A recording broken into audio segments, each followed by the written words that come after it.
was the voice of the teenage superhero Violet in the Oscar-winning movie The Incredibles, but her day job is writing, and her latest book, Assassination Vacation, just came out in paperback. Thrilled to have her back. Please welcome Sarah Vowell.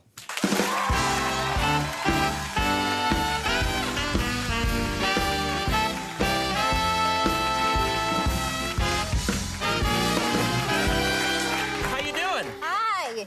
Everything good? Yeah. Yeah, you know, just the other day I was driving and I was listening to you on the radio. Oh, really? Yeah, doing an interview. How'd I come off? You came off great. I was just like, there's my friend. Did you learn anything from me? I learned nothing. Oh. No, you know, I want to ask you something, because Okay. I've known you for a while. You've been coming on the show and talking about the things that you've been writing. Then, last year, out of nowhere, you're the voice of a superhero in a blockbuster movie, and I have to think that this has changed your life somehow. Has it not?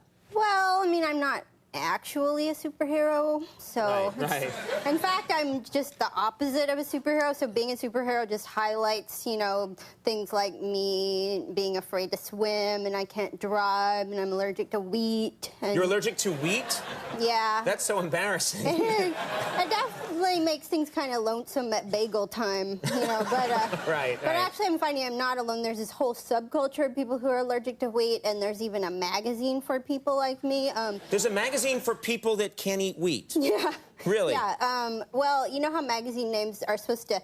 It's supposed to be about a better life, like glamour and lucky and allure. Well, the name of the magazine for people with food allergies is called Living Without. Yeah. There's just no... That's just sad. I think it's the most depressing forlorn magazine name ever, and they should just come clean and call it Loser. Yeah. Well, you're going to get some mail now. I know you are. Right. Now, you and I have some things in common, and we've talked about this over the years. We've even exchanged weird gifts, but you and I both love our presidential history, and we both love going to obscure museums, historical museums.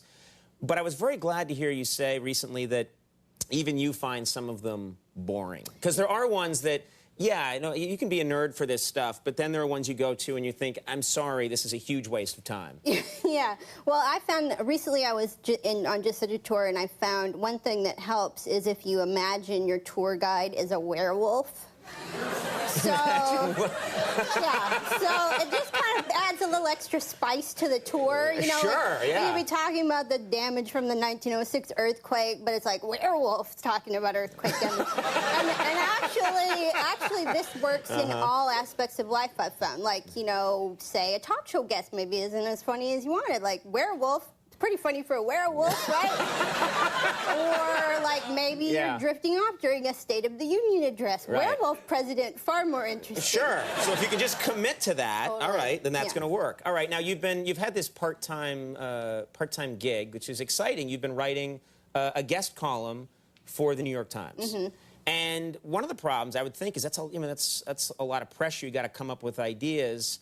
What are you thinking is your next column? Well, I mean, do you have an idea yet? The next one, actually, on Sunday, is about the disconnect between what I want my actual intelligence operatives to be doing in the world, like not torturing people, for example, versus what I want my fake TV intelligence operatives to be doing, like Jack Bauer on 24. So you're saying you have different moral standards for what you want our real people doing and what you want people doing on... If I'm sitting there watching 24, I'm like, yeah, Jack Bauer, break into that interrogation room and shoot that guy in the leg, you know?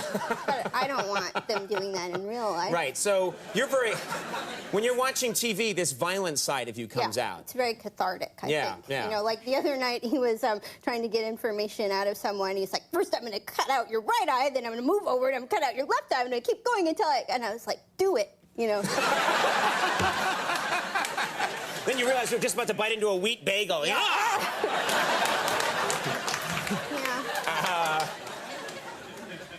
I mentioned the pressure. All this pressure to come up with ideas. Well, I mean, it's a big deal. Op-ed column, New York Times. Sure. You want to do something important. Like, I'm supposed to be, I think, oh, I could be doing something important, like talking about the National Park Service or making Karl Rove feel bad or, you know. Right. But the other day, I ran into a friend who's producing the sequel to Jackass the movie, which, as you know, is the funniest movie of all time. And he's like, well, if you can come up with a stunt and it's good, those guys will do it. I was like, no way, really? You know? And so that's all I can think about is like I'm sitting at my desk and I'm trying to like look up things about national security issues, but my mind is wondering like, what could the jackass guys do with mayonnaise? You know?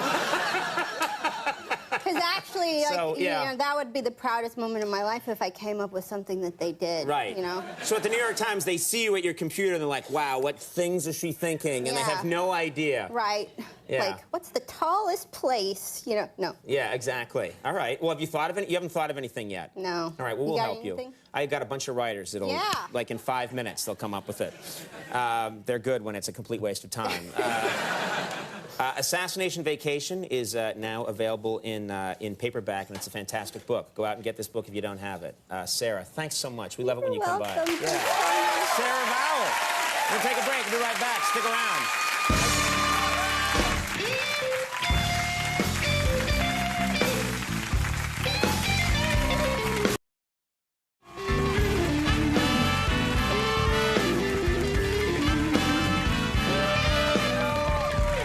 Everybody, that is our show. I do want to thank my guest, Sarah Vowell. Thanks for making time for us. That was cool. Our thanks to Stephen Colbert for being here, funny man. Our thanks to Rick Moranis for singing a song. Max Weinberg and Max Weinberg, 7:50 for last call with Kurt and Dave. Bye, everybody. Goodbye.